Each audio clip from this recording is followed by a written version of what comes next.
Ողջույն հարգելի բարեկամներ, մենք միացել ենք ուղիղ եթերով, որպեսզի ներկայացնենք հույսի հայտնություն ծրագիրը։ Այս ընթացքում մենք ուսումնասիրենք, ինչպես ներկայացրեցինք, հայտնության գլուխները հերթականությամբ, մեկից մինչև վերջ։ Այսօր մենք ձեզ հետ միասին ուսումնասիրենք առաջի գլուխը։ Առաջի գլուխ ուսումնասիրելու համար ես հրավիրել եմ մասնագետներ, եկեղեցու ծառայողներ, Աստվածաշունչը լավ ուսումնասիրած ազնվորություններ, ովքեր մեծ ներդրում ունեն, մեծ գիտություն ունեն այս հարցում եւ կարող են այս գլուխը մեկնաբանել։ Ինչպես նաեւ, եթե դուք ունեք որոշակի հարցեր, կարող եք հղում կատարել կամ ինչ որ մի ձևով Facebook-ով կամ YouTube-ով ուղարկել ձեր հարցերը կոմենտի տեսքով, մենք ուղիղ եթերով անմիջապես կպատասխանենք։ Ոչ մի հարց, որը վերաբերվում է հայտնության առաջի գլխին, բաց չենք թողնի։ Մենք չենք խուսափի ոչ մի բարդ հարցից, որովհետև ամեն ինչը Աստված բացահայտել է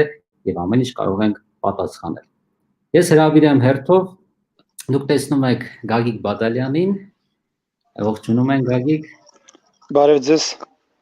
Ուրախ ենք տեսնելու եւ մեզ հետ այսօր նաեւ կլինի Իվան Խաչատուրյանը։ Դուք Բարև ձեզ։ Տեսել եք մեր եթերում եւ անծանոթ մարդիկ չեն նրանք։ Այնպես որ եկեք անցնենք առաջ։ Այստեղ դուք կտեսնեք նաեւ հայտնության առաջի գլխի աստվածաշնչյան առաջի գլուխը ինտերնետի տարբերակով, հույսով եմ տառերը մեծ են, բոլորիդ երևում է, մենք հերթականությամբ կգնանք։ Այսպիսով, եղբայրներ, պատրաստ ենք մեկնելու առաջի գլուխը։ Բարի, երևի կարդանք 1-ից 3 համարները։ Հիսուս Քրիստոսի հայտնությունը, որ Աստված տվավ իր ծառաներին ցույց տալու, ինչ որ շուտով պիտի լինի, եւ իմացրեց իր հրեշտակի ձեռով ուղարկելով իր Հովանես ծառային, որ վկայեց Աստծո խոսքին եւ Հիսուս Քրիստոսի վկայությանը, որ տեսավ երանելի են այս մարգարեության խոսքեր կարդացողը եւ լսողները եւ դրանում դրվածները պահողները, որովհետեւ ժամանակը մոտեցել է։ Եթե դուք այնուամենայնիվ հարցեր չուղեք, ես ձեր փոխարեն բոլոր հարցերը տալու եմ, որպեսզի պարզաբանենք մանրակրկիտ ինչ է ասում հայտնության գիրքը։ Ով է գրել հայտնության գիրքը։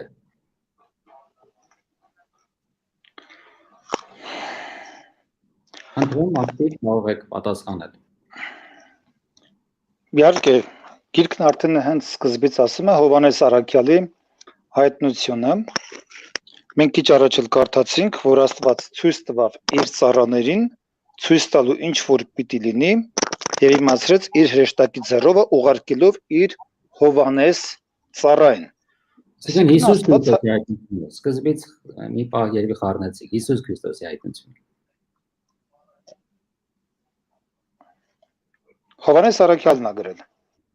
Այո, ուղարկեց նրան։ Ծիրականում հեղինակը Հիսուս Քրիստոսն է, ինչպես նշում է։ Իհարկե, հեղինակը Հիսուս Քրիստոսն է, գրողը Հովանես Առաքյալը։ Որ վկայեց Աստծո խոսքին եւ Հիսուս Քրիստոսի վկայությանը, որ տեսավ։ Երանելի են այս մարգարեության խոսքեր կարդացող լսողը պահողները։ Ինչ է ուզում ասի սրանով, Իվան։ Մարգարեության խոսքերը երանություն է Տերը ասում այն մարդկանց, այսինքն երջանկություն է մաղթում այն մարդկանց, ովքեր կկարդան ու կլսեն այս խոսքի մարգարեությունը։ Տիրոջ ամեն մարգարեությունը լցված է օրհնություններով։ Ու երջանիկ բառը այստեղ հենց օրհնություններով լցված է, այսինքն այն ժամանակ մի հոգի կարդում էր, ամբողջ լսարանը, ամբողջ եկեղեցին լսում էր։ Այնպես էլ այս օրերում Աստծո խոսքը պիտի տարածվի ու ով որ լսում է, բայց լսելը դա քիչ է, ով որ նաև պահում է, այդ խոսքերը նրա համար մեծ օրհնություններ կան։ Դրա համար այսօր մենք բացահայտվում, այսօր հայտնության է գալիս այս խոսքերը, ու ամեն մարդ ով որ լսում է ու տեղ է տալիս ու պահում է այս խոսքերը իր մեջ, նրա համար մեծ օրհնության ու երանության աղբյուր կարող է դառնալ։ Շատ լավ։ Կարելի է մի քանի լրացում անել։ Խնդրեմ։ Շատ կարևոր հանգամանք նշեց Իվանը, որ այո, այն ժամանակ բոլորը ի վիճակի չէին կարդալու, ժողովարաններում կարդվում էր, մնացածը լսում էին։ Հիմնականում Աստծո խոսքը տարածվում էր, երբ որ մարդիկ լսում էին, բերանացի էին տարածում, որովհետև մագաղատները այդքան էլ հեշտ չէր ձեռք բերվում եւ պատճենահանելը շատ հեշտ եւ դյուրին տարբերակ չէր։ Դրա համար կարդացվում էր ժողովարաններում եւ այդպես նամակները փոխանցվում էին։ Հաջորդ հանգամանք այստեղ ասում է մարգարեության խոսքերը կարդացողը, տեսեք եզակի, լսողները եւ պահողները։ Մի կարևոր հանգամանք, մարգարեությունը ինչպես կարելի է պահել։ Մարգարեությունը դա պիտի կատարվի, այլ ոչ թե պահեն։ Բանից բարձվում է հենց սկզբից Աստված մեզ զգուշացնում է, որ այս գրքում կան խոսքեր, որոնք պիտի անպայման պահվի։ Եվ իրանելի են այդ մարդիկ, որոնք պիտի պահեն, թե ինչ պիտի պահենք այդ որ խոսքերն են։ Մեր հետագա ուսումնասիրության ժամանակ մենք կանդրադառնանք, թե ինչը պիտի պահվի։ Բարի, անցնենք առաջ, նախքան այդ մեզ Էդմոն Օրդյանը հարց է տալիս, ես այն հարցերը միայն կհնչեցնեմ, որը վերաբերվում է հայտնության առաջի գլխին, սա որոշակի առումով միգուցե, կարող ենք ասել, որ ապրում ենք վերջին ժամանակներում։ Այո, այս համարներում ասում է վերջին ժամանակների մասին ու Աստվածաշնչում, օրինակ Եբրայեցիս գրքում եւ մնացած տեղերում Հիսուս Քրիստոսի գալով, սկսվելով շնորհի արքայությունը արդեն մենք ապրում ենք վերջին ժամանակներում։ Դրա համար մենք վերջին ժամանակներում արդեն հասնում ենք վերջին ժամանակների վերջին։ Դրա համար միանշանակ ապրում ենք վերջին ժամանակներում։ Շատ լավ։ Անկամ Պողոսն էր ապրում վերջին ժամանակներում։ Բարի, շնորհակալ ենք բոլորից, ովքեր բարի եթեր են մաղթում մեզ, իսկապես Աստված թողնի, որ անխափան եթեր լինի։ Անցնենք 4-ից 6 համարները։ Հովանեսը 7 եկեղեցիներից, որ Ասիայումն եք։ Շնորհ լինի ձեզ հետ եւ խաղաղություն նրանից, որ է եւ որ էր եւ որ գալու է եւ այն 7 հոգիներից, որ նրա աթոռի առաջին է։ Եվ Հիսուս Քրիստոս հավատարիմ վկայից, որ մեռելներից անդրանիկը եւ երկրի թագավորների իշխանն է։ Նրան, որ մեզ սիրեց եւ մեր մեղքերից լվացավ մեզ իր արյունով եւ մեծ թագավորներ եւ քահանաներ արավ Աստծո եւ իր հոր համար, նրան փառք եւ զորություն հավիտյանը Թավիտենից ամեն։ 7 եկեղեցիների մասին մենք ուսումնասիրել ենք, դրանց չենք անդրադառնալու։ Երկրորդ եւ երրորդ գլուխները մենք կշրջանցենք, դուք կարող եք դիտել մեր հաղորդումները հույս հայտնությունից, այդպիսի հաղորդում ունենք 7 թեմա, 7 եկեղեցին ուսումնասիրել ենք։ Հիմա անցնենք առաջ։ Ինչ է այստեղ ասում։ Ես կարծես թե տեսնում եմ երրորդության գաղափարը, այդպես է թե ոչ։ Նախքան կհասնենք երրորդությանը, Զավեն, դու ճիշտ նկատեցիր, այո, մեր 7 եկեղեցիների լուրը մարդիկ կարող են հետևել մեր նախորդ հաղորդմանը, որտեղ Իվանը արդեն դրա մասին խոսացել է, բայց ես կարճ անդրադառնամ, միթե Ասիայում 7 եկեղեցի կար։ Իմ ուսումնասիրության արդյունքում ես ավելի շատ եմ տեսել, քան թե 7-ը։ Այնտեղ կար Հերապոլիս, այնտեղ կար Կողոսիա, այնտեղ կար Տրովադա, ինչու հենց այս 7-ին։ Եվ սկսում Եփեսոսից, օրինակ, ոչ թե Լաոդիկեից կամ Զիմուրնիայից կամ Ֆիլադելֆիայից։ Ինչի։ Մենք ընթացքում իհարկե այս հարցերին կանդրադառնանք, բայց հարցը, որը բարձրացրեցիր, արդյոք կա երրորդության գաղափարը, այստեղ խոսում է այո 3 անձնավորությունների մասին, որ նորից եմ կրկնում, քանի որ առաջի գլուխն ենք մենք նայում, ես չեմ ուզում շատ առաջ անցնեմ, այստեղ հստակ խոսվում է 7 եկեղեցիներից, որ Ասիայում եք ու խաղաղություն ումից, որը եւ որ էր եւ որ գալու է այդ մեկ եւ այն 7 հոգիներից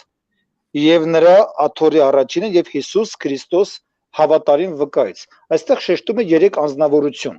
Միանշանակ սա անհերքելի փաստ է, որը մենք դեռ Աստվածաշնչում կհանդիպենք 4-րդ եւ 5-րդ գլուխներում։ Այսինքն մենք եւ վստահեցնում ենք եւ հայտնություն է վստահեցնում, որ իսկապես կա եռամիասնական Աստված։ Հայր Աստված, Սուրբ Հոգի Աստված եւ Հիսուս Քրիստոս։ Մի տվյալ համարով դժվար է ասել, որ միասնական Աստված են, բայց երբ որ անդրադառնում ենք 4-րդ գլուխը, կա նաև քրիստոնեության մեջ շատ թյուր կարծիք, որ այս հատվածը 4-րդ գլխի երկրորդ մասը խաղաղություն նրանից, որ էր եւ որ գալու է, ոմանք կարծում են, որ խոսքը վերաբերվում է Հիսուս Քրիստոսին։ Այստեղ խոսքը վերաբերվում է Հայր Աստծուն։ Մենք նույնը տեսնում ենք 4-րդ գլխում, որ խոսում էր ինձ հետ եւ ասեց. «Վեր ելիր այստեղ, ես ցույց տամ, թե քեզ ինչ է լինելու սրանից հետո»։ Եվ շուտով եղա հոգում, ես 4-րդ գլխից եմ կարդում։ Եվ ահա մի աթոռ երկնքում, աթոռի վրա մեկը նստած, նստողը հասպիս, սարդիոն, քարի երևույթի նման, այնտեղ նշում է ծիածան 24 աթոռներ,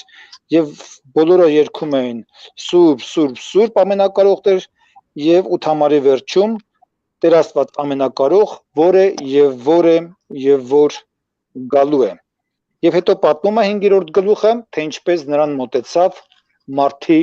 որդին։ Մարդի որդին Սուրբ գրքում դա Հիսուս Քրիստոսն է։ Իսկ որ է եւ որ էր եւ որ գալու է, խոսքը վերաբերվում է Հայր Աստծուն։ Իհարկե եւ 7 հոգիներից դա խոսքը միանշանակ Սուրբ Հոգու մասին է։ 7-ը դա Հայտնության գրքում մենք բազմիցս այդ 7 թիվը կհանդիպենք, արդեն իսկ առաջին իրանելին մենք հանդիպել ենք։ Հայտնության գրքում 7 իրանելի կա։ Պատահական չի, որ շատ է օգտագործվում 7-ը, դա կատարելության թիվ է։ Ծննդոց գրքում մենք արդեն 2-րդ գլխում հանդիպում ենք կատարվեցավ երկինքն ու երկիրը 7-րդ օրում, այսինքն դա կատարելության թիվ է։ 7-ը Սուրբ Հոգին, դա կատարելություն։ Բարի, Իվան, ինչ ունես ավելացնելու 4-ից 6 համարներում։ 4-ից 6 համարներում դե ցույց է տալիս, որ կար, կա ու դեռ պիտի գա։ Այսինքն լինելու ապագայում ու Հիսուս Քրիստոսի գալստի մասին որ ես շուտով խոսակցությունը կլինի, նաև շատերս 7 հոգիները հասկանում են 7 հրեշտակներ, որոնք կան, բայց այդպես է դրված համարում, որ կա մի եկեղեցի իր կատարելության 7 թվի մեջ։ Այդպես էլ այստեղ էակա, որը ներկայացված է հենց այս համեմատումը երկուսի հետ, Հիսուս Քրիստոսի եւ Հոր հետ, եւ որը իր ամբողջ կատարելության մեջ է, հետեւաբար Հիսուս ինչպես Սուրբ Հոգին իր կատարելության մեջ է, այնպես էլ եկեղեցին ու միջև վերջ, ասա նոր հայտնության վերջի խոսքերով էլ կասվի, որ Հոգին եւ Հարսը եկեղեցին ասում են եկ։ Հետեւաբար այս երկու գաղափարները, այս երկու կատարելությունները, որի մեջ մենք պիտի լինենք եւ պիտի մեզ երբեք չառանձնացնենք, դա եկեղեցին է ու Սուրբ Հոգին։ Շատ լավ։ Մինչև անցնել առաջ, մեզ այստեղ ողջունում են, բարևներ են հղում, շնորհակալություն բոլորից եւ Գրիգոր Թադևոսյանը։ Նա ասում է ձեր վիդեոների մեջ ես հաճախ եմ տեսնում, որ Ռոմի Պապին հակաքրիստոս եք ներկայացնում, ինչի համար եք այդպիսի լուրջ մեղադրանք անում, ես տենց չեմ կարծում։ Կարծում եմ այս հարցի հետ կապված մենք կանդրադառնանք 13-րդ գլխում եւ տարբերալ գլուխներում հայտնության, դրա համար հիմա չենք պատասխանի ձեզ։ Շնորհակալություն հարցի համար։ Պարզապես մի փոքր ակնարկ Զավեն, Պապին մենք երբեք դեմ չենք խոսել, խոսքը համակարգի մասին է, ասել քեզ մենք հետո դեռ կանդրադառնանք։ Մենք անձնավորությանը հակաքրիստոս չենք անվանում, համակարգին։ Բարի։ Այստեղ լրացում կուզեի անեմ Զավեն 4-ից 6 համարները որ կարդացինք, մենք ականատես ենք լինում Հիսուս Քրիստոսի մասին որոշ հետևություններ, որ մենք կարանք այստեղից անենք։ Նախ Հիսուս Քրիստոս հավատարիմ վկայից 5-րդ խոսքն է, մենք կարդում Հիսուս Քրիստոսը հավատարիմ վկա է։ Հետո խոսում է մեռելների անդրանիկը երկրի թագավորների իշխանն է, որ մեզ սիրեց եւ մեր մեղքերիցը լվացավ մեզ իր արյունովը։ Հիշատակում է Հիսուս Քրիստոսը զոհ որպես եւ հարություն առած անձնավորություններ, հետո մենք կտեսնենք 18 համարում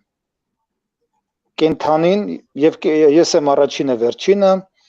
եւ կենթանին մեռածի ահա կենթանի եմ Հավիտյանը Սավիտյանից եւ ունեմ դժողքի եւ մահի բանալիները։ Հաջորդ հանգամանքը, որ այստեղ մենք ականատես ենք լինում, դրանից առաջ մենք տեսանք, որ 13 համարից ինքը ինչ որ հանդերձներ ուներ, որ այդ հանդերձները մեկ էլ ունենում է մի այլ անձնավորություն, որին պատել է ծիածան, կրակի բոցեր եւ այլն, դա մեկ էլ ունի Հայր Աստվածը նման բնութագիր Դանիել 10-րդ գլխում, սա խոսում է Հիսուս Քրիստոսը միասնական է Աստծո հետ, երկրորդ օրինաց գրքում, երբ որ ասում է ձեր Եհովա Աստվածը մեկ է, ճիշտ թարգմանությունը ձեր Եհովա Աստվածը միասնական է։ Այ այստեղ խոսում է Հիսուս Քրիստոսի եւ հոր միասնականության մասին, եւ իհարկե 12 համարը Հիսուսը գտնվում է սրբարանում ճրագակալների մոտ եւ հերթական լավ լուրը Հիսուսի մասին, Հիսուսը մեր քահանան կամ քահանայապետը, այսինքն միջնորդը։ Մեզ համար այլ միջնորդներ պետք չեն, որ մեզ Աստծուն ներկայացնի, մենք ունենք արդեն միջնորդ։ Մնացած միջնորդները պարզապես կխեղաթյուրեն այն ամենը, ինչ որ կարող ավելի սուրբ եւ ճիշտ ներկայացնի Հիսուս Քրիստոսը։ Ահա 4 լուր Հիսուսի մասին այս մի փոքր հատվածով, որպես զոհ, որպես վկա, պատգամաբեր, ոչ միայն անցյալի, այլ նաեւ ապագայի եւ ներկայի, միասնական է Աստծո հետ եւ մեր քահանայապետը։ Շնորհակալություն, մեզ հարց է հղվել, որը էլի մենք հետո կնայենք, Մխիթար Հարությունյան, Մխիթար ջան, մենք ձեր հարցին կանդրադառնանք, որ խնդրեմ կբացատրեք սատանայի թիվը 666 ինչ է նշանակում։ Անպայման, մենք դրա պատասխանը մանրակրկիտ կտանք ձեզ, երբ որ կանդրադառնանք արդեն 13 գլուխին մենք կտեսնենք այդ համարի մանրակրկիտ եւ գեղեցիկ բացատրություն, այնպես որ հետևեք եւ դուք իմանաք ինչ այն նշանակում։ Իսկ այսօր առաջի գլուխն ենք միայն նայում։ 7 համարից ահանա գալիս է ամպերով եւ ամենաճ կտեսնի նրան եւ նրանք որ խոցեցին նրան, ով է գալիս, ահանա գալիս է ամպերով։ Ինչպես հասկացանք, նկատի մենք արդեն տեսանք, որ ամբողջ երկինքը պետք է գա, հա, Հայր Աստված, Հիսուս Քրիստոսը հրեշտակների հետ,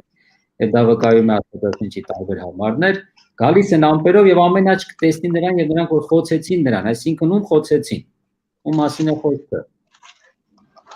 Խոսքը Հիսուս Քրիստոսի մասին է, որին խոցեցին ու նա միշտ ասում էր,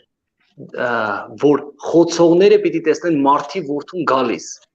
Ու ամպերը դա ընդհանրապես հրեշտակների բազմությունն է, այդպես ասում հունական տեքստը եւ այլն եւ այլն։ Այսինքն Հիսուս Քրիստոսը ամբողջ հրեշտակների բազմությամբ պիտի գա երկրի վրա, ու այստեղ ասում է ով նրան խոցեց, պիտի կոծ անի։ Այդ կոծ բառը օգտագործում են այն դեպքերում, երբ որ մարդիկ իրենց ցավ էին պատճառում։ Այսինքն այն մարդիկ, ովքեր Հիսուս Քրիստոսին ցավ են պատճառել, պիտի հիմա իրանք ցավը զգան, երբ որ տեսնեն թագավորին գալուց։ Հետեւաբար այն մարդկանց, ում նա քահանաներ եւ թագավորներ է դրել, որպեսզի լինեն այդ մարդիկ, այդ մարդկանց էլ ով ցավացնի, հայտնություն գրքում մենք կտեսնենք, որ այդ մարդիկ կոծ են անելու, որովհետեւ Աստծո ժողովրդին կպնողը նրա աչքի բիբին է կպել։ Բարի, հիմա այնտեղ դուք նկատի ունեք, որ ֆիզիկապես Հիսուս Քրիստոսին տանջողները, խոցողները հարություն կառնեն, կտեսնեն նրան, հա։ Այո, Մատթեոս 24 գլուխ 30 համարում Հիսուսը անձամբ վկայում է դրա մասին, եւ տեսեք ինչ է ասում։ Մատթեոս 24:30։ Եվ այն ժամանակ կերևա մարդու որդու նշանը երկնքումը, եւ այն ժամանակ կոծ կանեն երկրի բոլոր ազգերը եւ կտեսնեն մարդի որդուն գալիս երկնքի ամպերի վրա զորությունով եւ շատ փառքով։ Ինչպես Իվանն արդեն ընդգծեց, ամպը դա հրեշտակների խումբն է եւ կոծ կանեն երկրի բոլոր ազգերը։ Խոսքը վերաբերվում է Հիսուս Քրիստոսին աստեղ եւ ամպը այո դա հրեշտակների մի հոծ բազմությունն է։ Մենք պարզապես փորձում ենք ցույց տալ Ժորժ ջան, որ հայտնության գիրքը, եթե մենք Աստվածաշունչը լավ չգիտենք, մենք չենք կարող իմանալ նաև հայտնության գիրքը, որովհետև Հիսուս Քրիստոսը վկայում է ամբողջ Աստվածաշունչը, եթե իրականում ուշադրություն դարձեք, կներեք, ես մի քիչ թեմայից գուցե շեղվում եմ, առնվազն հայտնության գրքում 2000 ակնարկ կա դեպի 5 կտակարանը։ Ակնարկ, այսինքն, որոնք ինչ որ բան են ասում, ինչ որ բան են հուշում։ 400 ուղիղ խոսք 5 կտակարանից, 90 բառացի հատված մեջբերված։ Հայտնություն գրքում այդքան բաներ կան։ Մեջբերումներ 5 կտակարանից։ Գագիկի կապի հետ ինչ որ բան եղավ, մենք կշարունակենք։ Ես հույսով եմ լսում եք։ Իվան լսվում է ամեն ինչ։ Ամեն ինչ լսում եմ, ես ուզում եմ մի բան ասեի, շատ կարևոր, որովհետև գնալով այն գաղափարն է զարգանալու աշխարհում, որ Հիսուս Քրիստոսի գալուստը պիտի լինի հոգևոր։ Այսինքն ոչ մեկ նրան չի տեսնելու, կամ մահնա, կամ դրախտնա, կամ հարստություննա, լավ կյանքն է Հիսուս Քրիստոսի գալուստը։ Իրականում Հիսուս Քրիստոսը միշտ շեշտում էր, որ նրա գալուստը միանշանակ նշանակում է, որ նա ինչպես գնաց ֆիզիկապես, այդպես էլ պիտի գա, ու նրա ներկայությունից պիտի աշխարհը ցնցվի։ Դրա համար այն մարդիկ, ովքեր հավատում են ֆիզիկական Հիսուս Քրիստոսի գալստյան, այն մարդիկ, ովքեր հավատում են ֆիզիկական հարությանը, այդ մարդկանց կարելի ասել, որ իսկապես նրանք գնում են աստվածաշնչյան հետքերով։ Դրա համար մենք հավատում ենք, որ ինքն է սկիզբը եւ վերջը, ինքն է արարել, ինքն է ստեղծել, ինքն է փրկել, գալու է եւ նրա վրա կոծ են անելու եւ այդ հավիտենությունը եւ ամեն աչք տեսնելու են նրան, կապ չունի ով է, ինչ է, մարդ պիտի տեսնի Հիսուս Քրիստոսին ֆիզիկապես եկած։ Ու դա ու միջև այդ մենք կարդում ենք հավատարիմ վկայից։ Այստեղ ընդհանրապես հայտնություն գիրքը դատական սցենա է, որտեղ ամբողջությամբ դատի գաղափարն է գնում եւ շուտով մենք խոսենք, որ դատի լուրը պիտի քարոզվի։ Այստեղ ասում է, որ վկաներ կան, այսինքն դատ է գնում, մեզ սթափեցնող խոսքեր են գնում։ Հիսուս Քրիստոսը Աստծուն վկայում էր մարդկությանը, իսկ հիմա մարդկանց վկայում է Աստծո դեմ։ Դրա համար մենք գտնվում ենք դատի մեջ։ Հետևաբար պիտի սթափ լինենք, որպեսզի ճիշտ վկայությունը լինի։ Եվ մենք էլ այն հավատարիմ վկաներն ենք, որոնցից մարդիկ լսում են ճշմարիտ խոսքը, Աստծո խոսքը, որը թե փրկություն է բերում մեզ համար, թե փրկություն է բերում ամեն լսողի։ Շատ լավ բացատրեցիք, այստեղ մեկնաբանությունում արդեն իրար բացատրում են, շնորհակալություն, որ ովքեր գիտեն օգնում են մնացածին հասկանալու, նորից խոսքը գնում էր արդյոք մենակ Հիսուսն է գալու, Սուրբ Հոգին եւ Աստվածը չեն գալու, ես կարծում եմ արդեն պատասխանը տվեցիք, որ այո Մատթեոսում գրված է զորության աջ կողմը նստած պիտի գա եւ զորությունը դա Հայր Աստվածն է, հա, ինչպես տեսնում ենք կոնտեքստից, հետեւաբար իհարկե լինելու են եւ Հայրը, եւ Որդին, եւ Սուրբ Հոգին։ Շնորհակալություն։ Պիտի փորձենք ամեն ինչ հիմնավորենք Աստվածաշնչով։ Դա համար ներքևը գրվել է, որ Աստվածաշնչով եք ամեն ինչ ասում։ Այո, եթե հիշում եք 8-րդ գլխում հայտնության, ասում է երկնքում եղավ կես ժամի չափ լռություն։ Դա իհարկե մենք կհասնենք 8-րդ գլուխը, դա խոսում է, որ երկնքում բացակայ է տիեզերքի արարիչը։ Իհարկե, բացակա ասելով ինքը ուրիշ տեղ չգնում, այլ պարզապես խոսում է արդեն իրադարձության մասին, փառավոր իրադարձության մասին,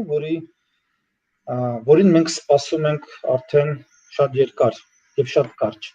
Աստծո համար բեսաբար երկար։ Շատ լավ, անցնենք առաջ, այստեղ հարց կար, որը վերաբերվում էր հետագա համարներին, Թագուհի Երանոսյանը, մահի եւ դժոխքի բանալիների տարանջատումը կբացատրեք։ Նա դեռ մահի դժոխքի բանալիները, հիշում եք, կարդանք մի քիչ ներքև է դա Եվան Յոճերն է միջում, 18 համարը։ Վարկյան 18 համար, եւ կենթանի եմ ես եւ մեռածը, եւ ահա կենթանի եմ հավիտյանս, հավիտենից ամեն եւ ունեմ դժոխքի եւ մահի բանալիները։ Ինչ է կարծում, ինչու է տարանջատում, իմաստ կա դրանում, թե պարզապես եւ շահկապով միացնում է, ոչ մի խնդիր չկա այդտեղ։ Գաղափարները ինձ թվում է տարբեր են։ Համենայնդեպս Դամիցիանոս կայսրի ժամանակ էր գրվել այս խոսքերը, եւ այդ ժամանակ կայսրերը ունեին իրենց հետ երկու բանալի, որը կոչվում էր մահի եւ դժոխքի բանալին։ Այսօր այն մարդը, ով համարում է, որ մահի եւ դժոխքի բանալին նրա մոտ է, ինչպես հարց տրվեց կապված Հռոմի պապի հետ, այսօր այդ երկու բանալիները ինքն է կրում, ու այսօր Վատիկանի դրոշի վրա հենց այդ երկու բանալիներն են, մահի եւ դժոխքի բանալիները։ Եվ այստեղ մենք տեսնում ենք մի բան, որ Հիսուս Քրիստոսը մահացավ եւ հարություն առավ, եւ ինչի համար է Հովհաննեսը գրում այս խոսքերը, որովհետեւ մարդիկ տանջանքների մեջ են, ոմանք բանտերում, ոմանք մահվան աչքերին են նայում եւ այստեղ ասում է Հիսուս Քրիստոսն էլ մահացավ, հարություն առավ եւ նա ունի մահի եւ դժոխքի բանալիները։ Այսինքն նա ամեն մարդու, ով մահացել է իր պատճառով, ով մահացել է ավետարանի պատճառով, այդ մարդկանց նա պիտի տա հարություն։ Հիմա Այստեղ այստեղ դժոխքից պիտի ետ բերի։ հասկանալի, այստեղ դժոխք եւ մահ, որ առանձնացնում են, նկատի ունի երկու տարբեր վայր, թե իրար համալրում են, իրար լրացնում են։ Իհարկե կանդրադառնանք առանձին Դա մի երկար թեմա է կարծիքով։ Դրա համար համապատասխան մենք գլուխ ունենք արդեն, որին կանդրադառնանք,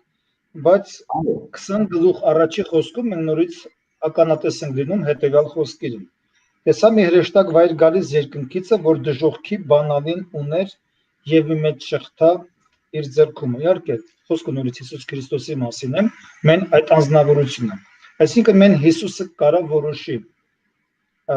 հարություն առնելու հարցը։ Մեն Հիսուսը կարա լուծի մահվան կապանքների հարցը, այլ ուրիշ ոչ մի անձնավորություն։ Պողոս Արաքյալը կասեր Թեսաղոնիկ Կորինթացիս թղթում, ով մահ ուր է քո խայթոցը, ով գերեզման ուր է քո հաղթություն, այսինքն Աստված կարա հարություն տա բոլոր նրանց, ովքեր նահատակվել են, ինչպես արդեն նշվեց, իր անունի համար, հավատի սխրագործության համար, կամ ընդհանրապես ովքեր մահացել են Հիսուսի հավատը պահելով իրենց սրտերում, իրենց կյանքում, Աստված նրանց երբեք չի մոռանա։ Ինչ վերաբերում է մահվան եւ դժոխքին, մենք դրան կանդրադառնանք, երբ որ համապատասխան թեմային կհասնենք, դա արդեն 20 գլխի վերջն է, ծովը իր միջի մեռելները տվավ, մահը եւ դժոխքը իրենց միջի մեռելները տվան, մենք դժոխքի եւ մահվան մասին դեռ կանդրադառնանք, երեք չշտապենք։ Բայց պարզապես կարևոր այս պահը հենց համարի մեջ։ Ասում եմ ես մեռած էի եւ կենթանացա եւ ունեմ բանալիները, որպեսզի երբ որ դուք էլ մեռնեք կարողանաք կենթանանալ։ Այո, շեշտը դրա վրա է դնում։ Ու այստեղ կարևոր է խոսքերը առաջնային կպնում է կայսրին, հա, որ նրանք հույսը դնում են այդ Աստծո վրա, հա, կարծում էին որ նա է Աստված, իսկ մեր Աստծո մոտ է իրական բանալիները եւ նա է մահ եւ կյանք տվողը եւ մարդ չի կարող մահ եւ կյանք տալ։ Շատ լավ։ Երբ որ անցնում ենք առաջ, մեզ մնաց մի որոշ տեքստեր, մենք տեսնում ենք Հովհաննես 9-րդ համարից գտնվում էր Հիսուսի վկայության պատճառով Պատմոս ասված կղզում, այստեղ ինչ որ մի մեկնելու կարիք չկա, պարզ է, այնտեղ էր գտնվում, եւ այստեղ 10 համարում ասում է եւ Կիրակի օրը եղա հոգում, եւ իմ հետևից մի մեծ ձայն լսեցի, ինչպես փողի ձայն, որ ասում էր։ Եվ շարունակության մեջ մենք տեսնում ենք Հիսուս Քրիստոսին, արդեն դրա մասին խոսեցիք, որ նա ճրագականների մոտ քայլում է եւ այլն։ Այստեղ հետաքրքիր է, որ շատերը մեջ են բերում այս համարը, ասելով, որ տեսեք Կիրակի օրն է շեշտում Հովհաննես առաքյալը, քանի որ Կիրակի օրը դա Սուրբ օրը եւ Աստծո օրն է։ Ինչ կասեք, այստեղ Կիրակի բառը ընդհանրապես Աստվածաշնչում կա թե ոչ։ Որքան գիտեմ, Կիրակին դա զուտ հայկական բառ է, որ մենակ հայերն են այս պահին շաբաթվա օր դրել, իսկ Աստվածաշնչում ինչ է դա նշանակում։ Այստեղ կարելի է հաշվի առնել մի քանի հանգամանք։ Այստեղ չի խոսում որովհետեւ Սուրբ օրվա մասին, այլ պարզապես խոսում է թե ինքը որ օրնա տեսել։ Դա կարող լինի շաբաթվա ցանկացած օր, Կիրակի, երկուշաբթի եւ երեքշաբթի, մինչեւ շաբաթը ներառյալ։ Բայց ինչ վերաբերում է հենց բառից բունիմաստին Կիրակի բառին, այդպիսի բան չկա ոչ մի թարգմանության մեջ, մանավանդ բնագրում օգտագործում է բառն է։ Ամենտեղ որ կարդացել է միաշաբթի է գրած։ Ինչու այստեղ Կիրակի, այդ որտեղից հայտնվեց դա։ Հենց դրան ենք անդրադառնում, որտեղից է Կիրակեն հայտնվել, պարզապես մեր թարգմանությունն է այսպես, բնագրում այդպես է հնչում, հեմերակյուրակ է, այսինքն տիրոջ օր, կյուրոս բառն է այնտեղ օգտագործում, կյուրակ է բառը, որը Կիրակի չի նշանակում, կյուրոս բառը նշանակում է տեր, հեմերը նշանակում է օր, նույնիսկ թե անկեղծնենք Տիրոջ օրը եղա հոգումը, բառից բունիմաստով։ Ներեցեք ինչ որ մի ընդհատում տեղի ունեցավ, մնացեք մեզ հետ, Գագիկը նորից կտրվեց, մենք հեռացնենք նրան մինչև կարգավորվի։ Իվան ջան, խնդրեմ բացատրի ինչ է նշանակում Կյուրիակե։ Գագիկը Կյուրակե հեմերա, հա։ Այսինքն տիրոջ օր։ Առաջին դարում Կիրակին հենց Կիրակի անունը չուներ, միաշատի է եւ դրա համար կա մի քանի տեսակետ այս համարի։ Առաջի տեսակետը, որ այս խոսքերը վերաբերում են Կիրակի օրվան եւ այստեղ երևում է Կիրակի սրբությունը։ Երկրորդ տեսակետը, որը ավելի մեծ մասշտաբ ունի, որ դա կայսրի օրն էր երկրպագության եւ դրա համար նա ասում է կայսրի օրը երկրպագության այն է, իսկ մեր կայսրինը այս է, հետեւաբար մեր տիրոջ օրը այս է։ Իսկ եթե նայում ենք Աստվածաշնչին, ինչպես Գագիկ եղբայրը ասեց, 2490 մեջբերում կա, հետեւաբար մենք լինենք ամբողջ Աստվածաշնչյան կոնտեքստով, հետեւաբար մի 20 տեղ մենք պիտի տեսնենք, որ Աստվածաշնչում հենց շաբաթն է կոչվում տիրոջ օր, Կյուրակե հեմերա, եւ դրա համար, բայց եթե մենք ավելի մեծ մասշտաբների ենք գնում, արդեն մոտ 300 անգամ, երբ որ մենք նայում ենք Աստվածաշնչում, տիրոջ օր նշանակում է Քրիստոսի գալստյան օր, աշխարհի վերջին օր, դատաստանի օր։ Հետևաբար տիրոջ օրը գիշերվա գողի պես չլինի եւ այլն, մենք այդպիսի համարները գիտենք։ Դրա համար օրինակ Եբրայեցիս 4-րդ գլխում մենք տեսնում ենք ինչպես է օրինակ շաբաթի հանգիստը նմանեցվում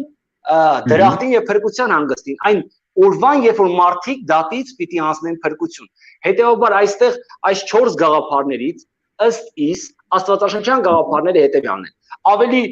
քիչ համարները ասում են, որ եթե դա ֆիզիկապես օր է, նշանակում է, որ դա այն տիրոջ օրն է, որի մասին Քրիստոսը ասում էր, որ ես շաբաթի տերն եմ, հա, եւ երկրորդը, որ ամենամեծ մասշտաբը, որ ունի Աստվածաշնչյան կոնտեքստը, ոչ թե դրսից վերցրած գաղափարներ, ոչ թե արդեն ապագա եկեղեցական 3-րդ, 4-րդ դարից վերցրած կամ էլ հունական պատմությունից, այլ ամենակարևորը դա աշխարհի վերջին օրն է, որը ցույց է տալիս, որ այս գաղափարները, որ նա տիրոջ հոգում էր աշխարհի վերջին օրերում։ Եվ հիմա այսօր Աստված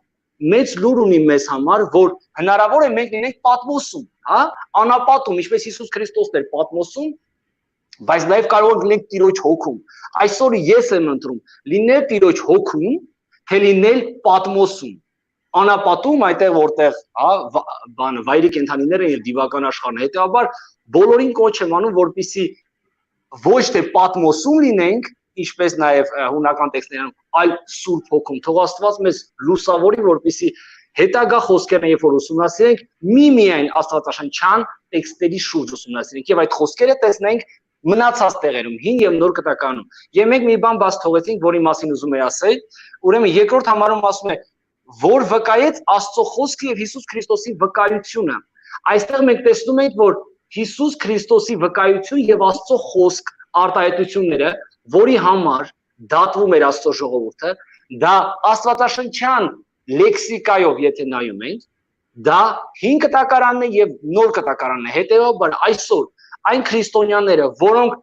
չեն ընդունում հին կտակարանը կամ ինչպես որոշ ուղղություններ հрьяաների վալի չեն ընդունում նոր կտակարանը, երկուսն էլ խնդիրների մեջ են, որովհետև Աստվածաշունչը դա հենց այդ երկու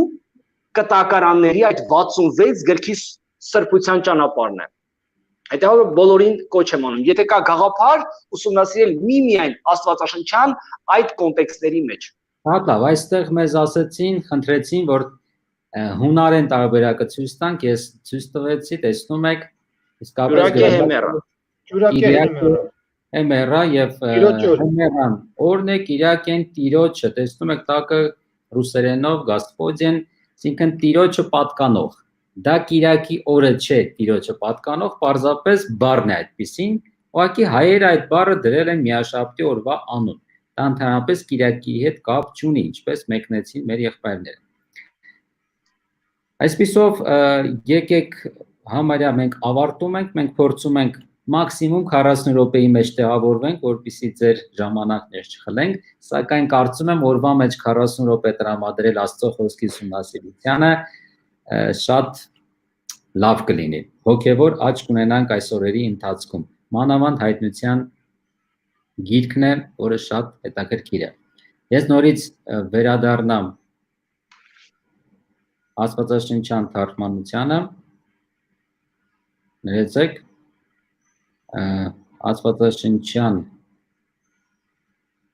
Աստվածաշնչին հայերեն նորից վերադառնամ, որպեսզի շարունակենք եւ տեսնենք։ Այստեղ մեզ ավելացնելու էլ ինչ ունենք։ Ես կարծում եմ ամեն ինչ համարյա բացատրել ենք, ինչ որ մի դժվար իմաց հատված այլևս չկա։ Եթե կցանկանաք որևէ հատվածին անդրադառնալ, խնդրեմ վերջում ասեք ինչ որ տեսնում եք, որ բաց ենք թողել։ Ну, բաց չենք թողել, պարզապես լրացում, եթե կարելի ազավեմ։ Խնդրեմ 12-13 համարները։ Եվ ես ետ դարձա անձայնը տեսնելով, որ ինձ հետ խոսում էր, եւ որ դարձա 7 ոսկի ճրագակալ տեսա, եւ այն 7 ճրագակալների միջումը մեկը մարդու որդու նման, պճղնավոր պատմուճան հագած, եւ ստունքների մոտ ոսկի գոտի կապած, նրա գլուխը եւ մազերը սպիտակ բուրդի եւ ձյունի պես սպիտակ են, եւ նրա աչքերը կրակի բոց, եւ նրա ոտները կարմրած պղանձի պես իբրև հնոցի մեջ կրակ եղած, եւ նրա ձայնը շատ ջրերի ձայնի պես։ Առնվազն 3 համար նկարագրում է մարդու որդուն, թե ինչպիսին է այդ մարդի որդին։ Պարզապես Իվանն արդեն նշեց, որ Հիսուս Քրիստոսի վկայություն եւ Աստծո խոսք դրանք համահավասար են եւ ամեն ինչ որ նայում ենք, մեզ համար չափանիշ պետք է լինի ամբողջ Աստվածաշունչը։ Հիմա, քանի որ մենք այդ սկզբունքով ենք առաջնորդվում, Աստվածաշունչ միայն Աստվածաշունչ, առաջարկում եմ տեղափոխվենք Դանիել 7-րդ գլուխ։ Դանիել 7-րդ գլուխ 9-րդ համար։ Բարի։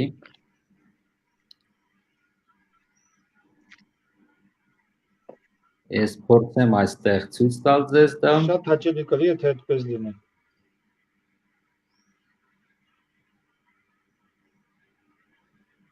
Ինչ խառն է այստեղ։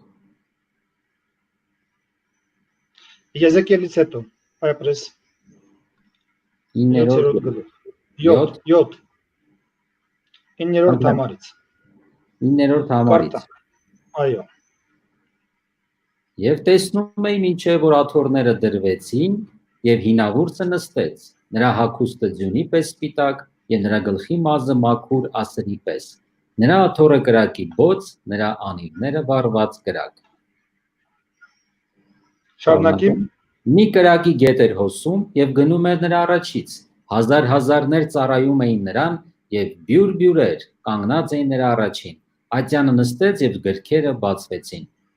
Եվ ես տեսնում եմ ժամանակ եղջյուր, ինչպես բավական 13 համարից եւ տեսնում եմ գիշերվա տեսիքներում ահա երկնքի ամպերով գալիս էր մարդի որդու նման եւ մինչեւ հինավուրցը եկավ եւ նրա առաջին մոտեցրին նրան եւ նրան տրվեցավ իշխանություն եւ պատիվ ու թագավորություն, որ բոլոր ժողովուրդները, ազգերը եւ լեզուները նրան ծառայեն։ Նրա իշխանությունը հավիտենական իշխանություն է, որ չի անցնի եւ նրա թագավորությունը չի քանդվի։ Շատ բարի։ Մենք ականատես ենք լինում հինավուրցի տեսիլքին, որը նկարագրված է ճիշտ այնպես, ինչպես մենք այստեղ տեսանք մարդու որդուն նկարագրված։ Այսինքն նրա գլուխը եւ մազերը սպիտակ բուրդ, ձյունի պես սպիտակ, աչքերը կրակի բոց, ոտները կարմրած պղնձի պես հնոցի մեջ եւ նրա ձայնը շատ ջրերի պես եւ այլն եւ այլն։ Մենք քանի որ ասում ենք Հիսուս Քրիստոսը եւ Հայր Աստվածը միասնական են, հերթական անգամ դուք նկատում եք Սուրբ Գիրքը ինչքան գեղեցիկ ատրիբուտներով նկարագրում է թե Հիսուս Քրիստոսին, թե Հայր Աստծուն, որոնք ունեն համահավասար նկարագրություն։ Սա հրաշալի ակնարկ է, որպեսզի մենք էլ ենթադրություններ, այլ գուշակություններ չանենք, թե ինչ անձնավորության հետ մենք ունենք գործ։ Շատ լավ, շնորհակալություն եղբայրներ, շնորհակալություն։ Մի ավելացում եմ, մենք տեսնում ենք Հիսուս Քրիստոսին սրբարանում։ Թեև երկրային սրբարանը արդեն Տիտոսի կողմից, Դոմինիցյանի հոր կողմից վաղուց ավերվել է, բայց այստեղ մենք տեսնում ենք երկնային սրբարանը։ Իվանը հիշատակեց Եբրայեցիս գիրքը, որտեղ ես նորից ուզում հիշատակեմ, որ այնտեղ հիշվում է, որ Մովսեսը կառուցեց երկնայինի օրինակի պես։ Սա մեզ համար հրաշալի լուր, որ մեր Տեր Հիսուս Քրիստոսի քահանայապետական ծառայությունը շարունակվում է, եւ մենք այսօր համարձակությունով կարող ենք մոտենալ այդ շնորհի աթոռին, մեր սիրտը բանալու, մեր կարիքները, մեր հույզերը եւ ուրախությունները կիսվելու նրա հետ։ Այսինքն Հիսուս Քրիստոսը երեք այսօր եւ միշտ նույնն է, Քրիստոսը շարունակում է իր սուրբ սիրո ծառայությունը մարդկության փրկության համար։ Մեր Աստվածը կենթանի է ոչ միայն անցյալում, նաեւ այսօր եւ միշտ։ Շատ լավ։ Մեզ հարցեր են էլի ուղում, սակայն մենք դրանք անդրադառնանք, Էդմոնդ ջան, արդյոք քրիստոնյաները պետք է ստուգվեն, քննվեն նրանց գործերը, կանդրադառնանք դրանց։ Հետագայի ժամանակ մենք ունենալու ենք նման հատվածներ։ Մենք հայտության առաջի գլուխը ավարտեցինք այսքանով, շուտով մեզ սպասվում են 20 ներմուտքեր այսպես, հայտնության մնացած գլուխներին, շուտով ավելի ու ավելի հրթին, ավելի ու ավելի sense հետաքրքիր, որ այսօր ժողովրդին հետաքրքրում է, թե ինչ է Աստծո կնիքը, ինչ է սատանայի դրոշմը, ինչ է 144,000-ը, ինչ է 666-ը, ինչ է դժոխքը, դրախտը, երկինքը եւ այլն, այդ ամեն ինչը մենք ուսումնասիրենք մանրակրկիտ։ Այնպես որ բաց մի թողեք, եղեք մեզ հետ ամեն օր ժամը 8-ին։ Վաղը ժամը 8-ին նորից հանդիպում ենք։ Եթե չկարողանաք ինչ-ինչ պատճառներով միանալ, հոգ չէ, այս ուղիղ եթերը ձայնագրվում է, կհայտնվի YouTube-յան եւ մեր Facebook-յան էջերում։ Կարող եք հետագայում նայել եւ իմանալ ամեն ինչ կապված հայտնության հետ։ Ներքևում վազող տող կա, դուք տեսնում եք, մենք ինչպես միշտ ոչ թե սա ինչ որ գրավելու մեթոդ է, այլ մենք սիրում ենք նվերներ տալ։ Սա խրախուսանք է ավելի շատ։ Խրախուսանք նրանց, ովքեր կուզենան Աստվածաշունչ ավելի լավ ուսումնասիրել, եւ ովքեր կցուցաբերեն այդպիսի գիտելիքներ եւ կլրացնեն թեստերը, մենք սիրով կնվիրենք Աստվածաշունչ player եւ այս անգամ ավելացրել ենք շատ գեղեցիկ առողջության գիրք։ Վաղը ես այդ գիրքը ցույց կտամ, որ ավելի պատկերավոր լինի։ Դրա համար ուղարկում եք վազող տողը, տեսնում եք, այդ համարին Viber-ին ուղարկում եք, որ ես կարողանամ ձեզ ուղարկել թեստերը հղումի տեսքով։ Այսքանը, շնորհակալություն եղբայրներ, ձեզ մաղթում եմ հանգիստ, բարի գիշեր, վաղը կմիանանք եւ բոլոր մեր դիտորդներին նույնպես շնորհակալություն մինչ վաղը ժամը 8-ը։ Ստեսություն։ Հաջողություն բոլորին։ Հաջողություն։ Ստեսություն բոլորին։